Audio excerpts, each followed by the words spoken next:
c'est pas vraiment un film de genre. C'est pas vraiment un polar du tout en fait. Non, c'est une histoire assez dure. Et c'est une histoire qui parle de petits voyous.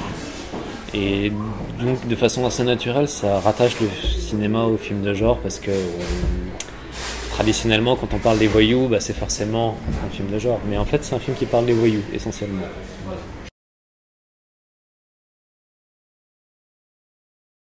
Alors, au niveau de la question humaine, moi mes références elles sont plutôt scorsésiennes, du côté de Scorsese en fait, qui voilà, travaille beaucoup sur la question de l'humanité chez des gens qui font des choses très illégales ou moralement très répréhensibles.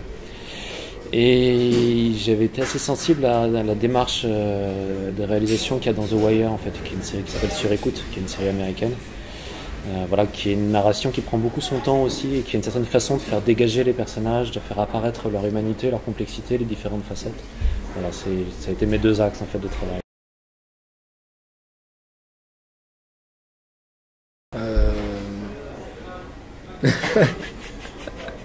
Tu peux y aller. Je peux y aller? Je peux envoyer le bazooka? Non, je rigole. Moi, je me suis senti à mon aise. Et puis surtout, je pense que Patrick et Samuel, ils m'ont mis à mon aise. Donc même si j'aurais pas été à l'aise, ils auraient fait en sorte que je le sois. Et donc,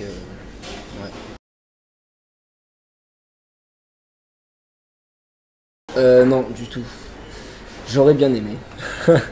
Mais non, à l'école, j'ai jamais. Je crois que j'avais même jamais lu à haute voix, donc. À l'école, hein. Dans la vie, dans ma chambre, tout seul, oui, ça m'est déjà arrivé. Comment m'est venue la vocation? Bah écoutez, j'ai eu la chance de faire un premier long qui s'appelle Fleur du Mal. Et à partir de cette opportunité qui m'a été donnée, bah, j'ai continué et j'ai eu la chance aussi d'être pris sur ce long. Et je pense que c'est quelque chose qui me plaît énormément. Je dirais pas que c'est vital, mais en fait ce qui m'intéresse dans la comédie, c'est que c'est un art où on peut rassembler tous les autres arts, toutes les autres formes d'art, que ce soit de la danse, du chant. C'est vraiment l'art, pour moi, l'art absolu, puisque là on peut sortir son arc et sortir toutes ses flèches et y aller quoi. Et faire feu de tout bois. Et faire feu de tout bois et être un brasier.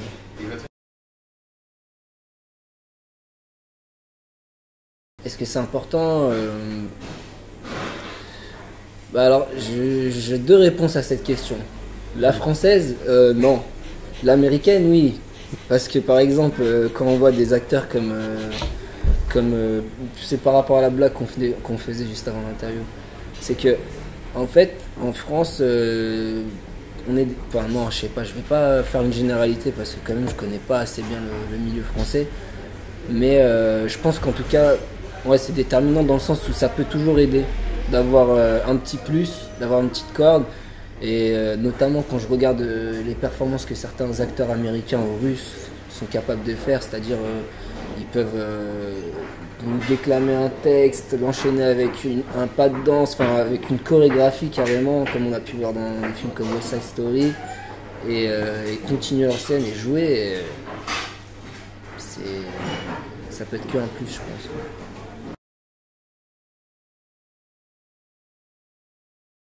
Ouais, moi je pense même à des mecs dont franchement on se douterait pas. Est-ce que vous vous douterez que le mec qui joue dans Wolverine, Hugh Jackman, il sait faire le grand écart américain? Moi je l'ai vu, j'étais choqué, hein. Je me suis dit, quoi? C'est Wolverine qui fait le grand écart là?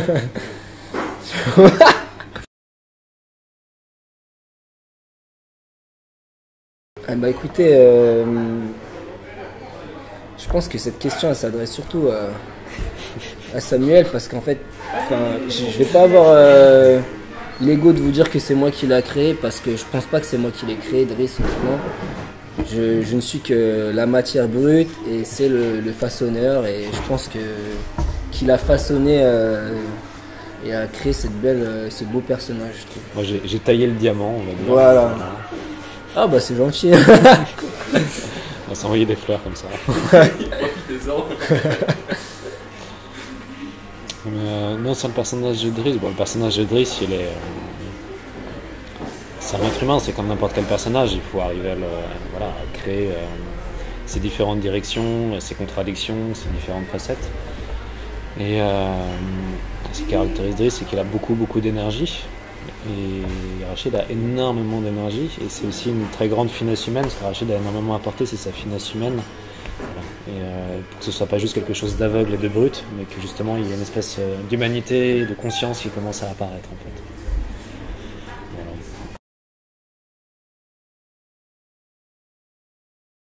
Voilà. Ouais, c'est vrai. T'as un rapport sur l'extériorité et le fait de faire vivre une intériorité aussi. Ouais. C'était ça qui était important. Je pense que aussi, humainement, j'ai ce truc aussi. C'est-à-dire que je pense que en tant que personne, je suis guidé par deux pôles. Je peux être très extraverti, mais vraiment limite grossier. Et parfois, je peux être juste silencieux et dans l'observation. Et ouais, ça a dû se ressentir, je pense, sur le personnage.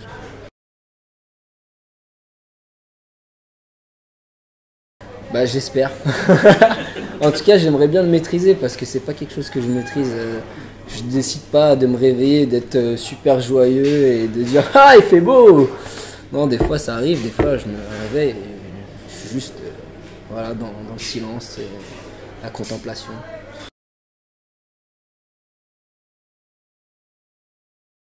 Est-ce que je me suis inspiré de la réalité? Oh bah j'espère bien parler un peu de la réalité. Ouais. Bah, j'ai pas essayé de faire de la sociologie ou de documentaire. J'ai essayé de parler vraiment des êtres humains et ben oui, je pense on est tous capables de vivre, de rencontrer des gens d'horizons très différents et voilà, de porter une attention à cette question-là. Et c'est plus ça qui m'a nourri, c'est plus mon expérience personnelle et humaine, pas spécialement recherchée d'ailleurs, c'est juste voilà.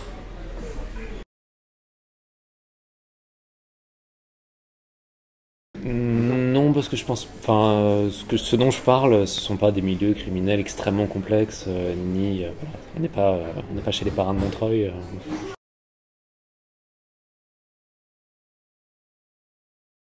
Mais j'avais besoin d'articuler différents moments du film. Ça marchait pas avec des fondus au noir. Mais j'avais besoin justement de varier les angles et de faire sentir que ce qui se passait dans le film, c'était pas juste la suite linéaire des actions et du scénario qui mène une intrigue du début à la fin en passant par un climax. Il n'y a pas vraiment de climax dans le film justement. Et c'était de faire sentir le fait qu'on changeait un peu de moment et de travailler sur la question des ellipses, de la brutalité en fait, qui dans cette vie, ce que je trouvais intéressant, c'est qu'elle est construite sur énormément de fragments et de moments de vie très différents, et ça construit une certaine expérience humaine, et voilà, ça me permettait de travailler sur ça.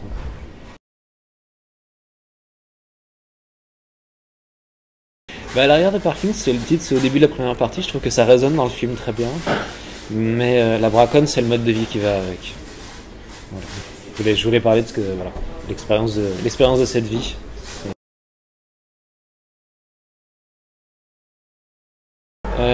Moi, j'ai pas voulu partir, je suis pas là pour ça dans le film, des jugements moraux en fait.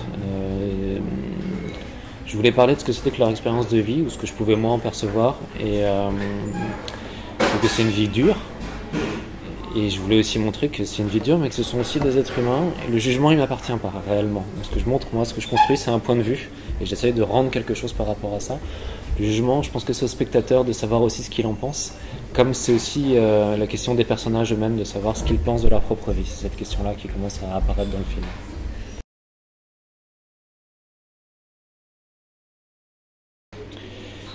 C'est vraiment une question de montage. C'est-à-dire c'est une alternance des moments où on laisse respirer les plans, les moments où on les coupe, les moments où on change directement de sujet, on passe à autre chose d'un coup, on fait des grandes accélérations.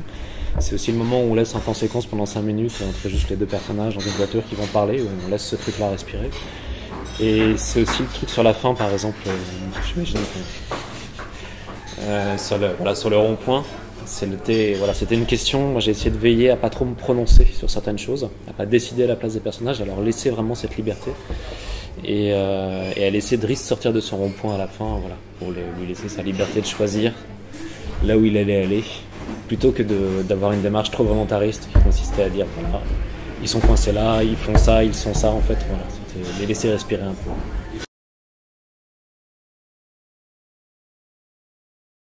Il y a eu beaucoup d'adaptations simplement parce qu'on avait des contraintes de temps et des contraintes de budget qui font qu'on a prévu de faire tant de choses, on arrive et puis c'est pas possible, donc il va falloir faire autrement. Mais après, non, je voulais avoir cette espèce de rythme, c'est ce dont je parlais dans The Wire. Moi, ce que j'aime beaucoup dans The Wire, c'est la façon dont chaque épisode se termine sur un plan qui est généralement un plan muet, qui est juste une petite, une petite suspension, et ensuite le générique arrive avec avec une musique très très calme en général, toujours la même qui tourne. Et c'était cette espèce de petite suspension qui laisse le regard arriver. Ça, c'est un truc que j'ai essayé de préserver un peu partout.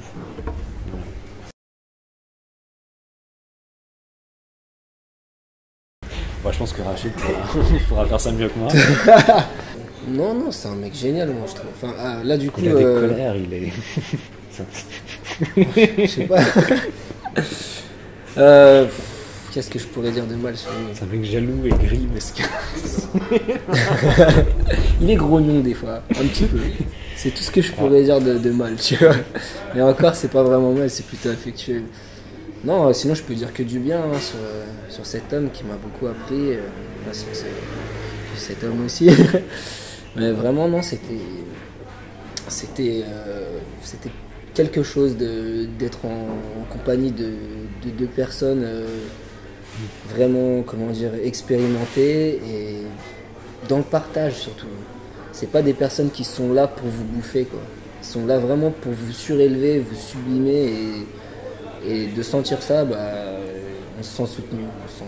Et pour moi, justement, qui n'ai pas beaucoup d'expérience, c'était vraiment... je pense que c'était vraiment... Je trouve pas le terme exact pour décrire ça, mais c'était fabuleux, quoi. C'était... Je trouve même pas le terme.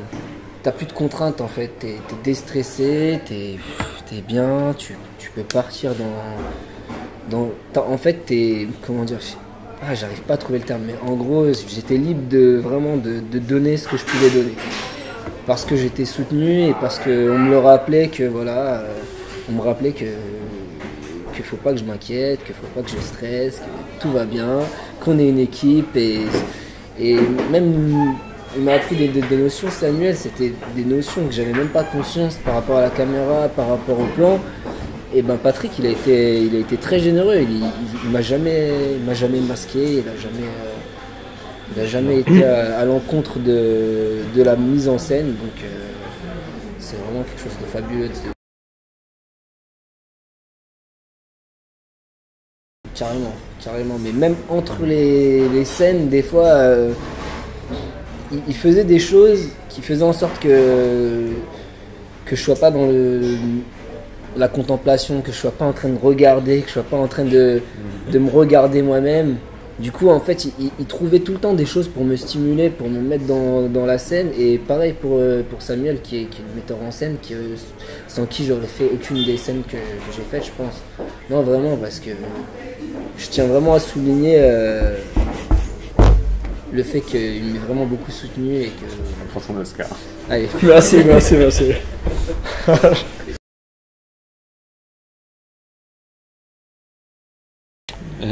A posteriori, oui. J'ai pas pensé à lui à l'écriture. J'ai pas pensé spécialement à quelqu'un d'ailleurs à l'écriture. Je voulais vraiment travailler sur un certain type de personnage. Mais c'est vrai que Patrick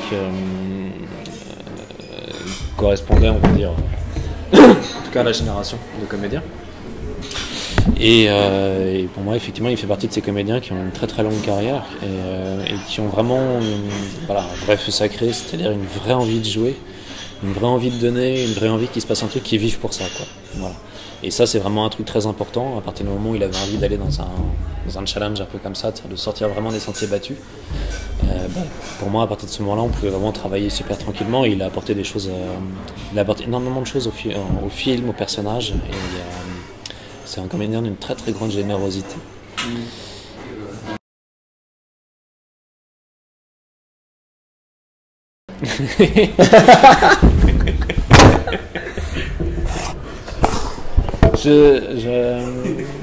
C'est une bonne question, il faudrait lui poser. Je pense qu'effectivement, je sais pas s'il a jamais joué vraiment un méchant. Je crois qu'il est dans un vrai méchant. Il peut jouer le mec vraiment grognon. le mec un peu pas très content, etc., etc., comme dans Je suis pas là pour être aimé, où il va s'ouvrir peu à peu, mais il a un côté très. Il rebute d'emblée. Mais c'est vrai que ce qui est impressionnant dans cette séquence-là, c'est l'énergie hallucinante qu'il a, en fait, et qu'il a sorti. Et il y est allé avec un cœur absolument incroyable, et c'est très physique, et ce qui est important aussi, c'est que c'est un comédien qui a le goût du physique. C'est-à-dire que, contrairement à ce qu'on pourrait penser, il n'aime pas juste être assis et parler, il aime bien bouger et voilà, faire ses cascades lui-même. C'était pas un cascadeur la fenêtre. Hein. Et elle était vraiment à 3 mètres de hauteur, hein. C'était pas une fausse fenêtre, c'était pas un faux toit.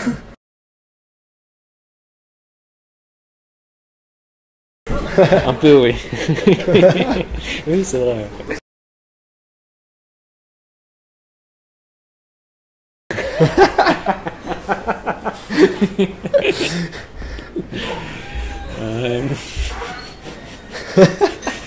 C'est bien vu. Je la filme avec pas mal de curiosité. C'est un endroit très difficile à filmer. Parce que voilà, physiquement, c'est compliqué à filmer vraiment. C'est pas un lieu c'est un lieu qui est difficile à faire signifier. Et pourtant, c'est un lieu qui a une identité extrêmement étrange, qui signifie plein de choses un peu tout le temps. Et c'est très difficile d'arriver à mettre la main dessus et de faire en sorte d'arriver à lui faire sortir vraiment son jus dans le film. Et j'ai un peu galéré à la réalisation sur ça. Ça a été un gros bout, quoi. Je suis assez content du résultat par rapport à ça. Et c'est vrai que c'est un lieu vraiment très très étrange parce que c'est vraiment un lieu de western. Il n'y a que des façades, en même temps il y a des friches, il y a des petits chemins paumés, il y a des débris qui traînent. Voilà, et c'était un peu avoir cette espèce de lieu où on est vraiment en ville et en même temps on est vraiment ailleurs.